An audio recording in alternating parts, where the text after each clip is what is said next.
La première question, c'est comment faire la différence entre le don de prophétie et puis le ministère du prophète. Est-ce que quelqu'un qui reçoit un don de prophétie à l'église, qui dit ainsi par l'Éternel ou qui a une vision prophétique, peut considérer qu'il est prophète? Et à quel moment on différencie donc l'exercice du don et le ministère prophétique? C'est une question très très importante.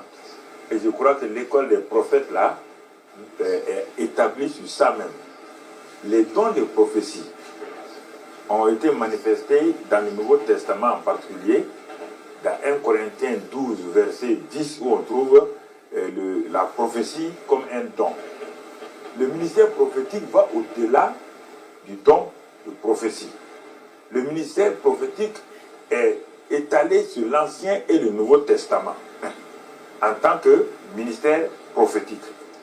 Le ministère prophétique est manifesté de telle manière que c'est un homme ou une femme que Dieu connaissait d'avance, que Dieu a appelé, que Dieu a établi et qui devient un porte-parole de la parole parlée de Dieu. Il y a la parole écrite, il y a la parole parlée. Et le prophète, il est un homme qui parle la parole parlée. Et parmi les dons qui le suivent, il y a le don de prophétie. Mais le don de prophétie n'est pas ça qui caractérise quelqu'un pour être prophète. Si vous lisez dans 1 Corinthiens 14, il est dit que tous peuvent prophétiser. Mais tous ne sont pas prophètes. Il est dit tous peuvent prophétiser. Mais tous ne sont pas prophètes. Cela veut dire que Dieu dit que s'il y a des prophètes parmi vous, parmi ceux qui ont prophétisé là, il y a des gens que Dieu utilise par les dons de prophétie, il y a des prophètes qui sont là. On dit maintenant, ceux qui se lèvent dans l'église locale, aujourd'hui, pour prophétiser, la prophétie peut être authentique. Mais la Bible dit, dans ce passage de 1 Corinthiens 14, que les prophètes qui sont assis doivent discerner si le don prophétique, la parole prophétique qui a été annoncée dans l'assemblée correspond à la parole, correspond à l'état d'esprit de ce qui se passe actuellement. Et c'est ce qui permet que le don prophétique, le don de prophétie, soit accepté donc dans l'assemblée. Et dans certaines assemblées même, ceux qui ont reçu les dons prophétiques, qui veulent parler, on les appelle de côté. Il y a un groupe de frères, d'anciens, qui ont la sagesse. La personne va leur dire la parole prophétique. Ils examinent, ils voient. Parce qu'une parole prophétique donnée par quelqu'un dans une assemblée peut détruire toute l'assemblée. Et s'il n'y a pas de sagesse, ça peut détruire une famille. Ça peut détruire la vie de l'église.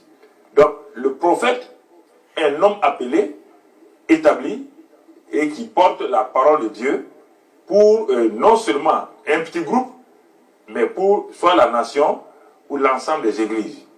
Regardez bien, et il y a des moments où l'esprit de prophétie saisit un homme. Regarde Saül. Dans 1 Samuel 10, il est écrit que quand Samuel a été oint, Saül a été oint par Samuel, Samuel lui a dit que quand tu iras, l'Esprit de Dieu va te saisir. Et Saül a prophétisé parmi les prophètes. Et la population qui était là dit, ah bon, Saül est-il aussi parmi les prophètes? On dit non, il n'est pas parmi les prophètes. Mais instantanément, Dieu lui a donné un don de prophétie, il a prophétisé. Il était un roi oint, mais pas un prophète. Zachaziel, quand Josaphat était en difficulté, il a rassemblé le peuple pour jeûner et prier. Zachaziel était un lévite. Tu peux te mettre dans 2 Corinthiens 20, versets 14 et 15. 2 Chroniques 20, 14, 15. Mais l'Esprit est descendu sur Zachaziel, le lévite. Il a prophétisé de la part de Dieu. Mais Zachaziel n'était pas un prophète. Donc la différence, le don de prophétie sert à exhorter, encourager et donc relever les gens, mais à prévenir les gens aussi. Mais le prophète va au-delà du don de prophétie.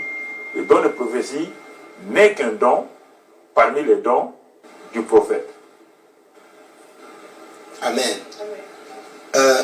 Papa, je m'excuse, il y a une petite partie que peut-être je n'ai pas entendu, on a eu un petit problème technique, donc je ne sais pas si tu l'as dit à l'intérieur.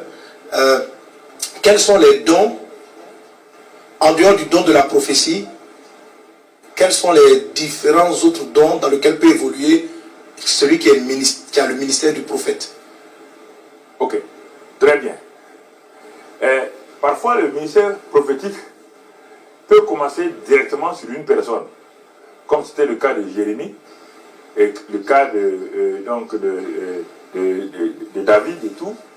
Mais parfois, Dieu permet, comme le cas, par exemple, si je prends ton propre cas, pasteur Mohamed Sanogo. Je t'ai connu d'abord comme un évangéliste dans les rues d'Abidjan, qui impactait, qui avait un groupe qui te suivait, et qui allait de lieu en lieu, qui prêchait. Donc tu as commencé là, avec le ministère évangéliste. Dieu t'a donné des dons, des miracles, des signes et des prodiges. Après, j'ai découvert que Dieu t'a relevé et t'a élevé.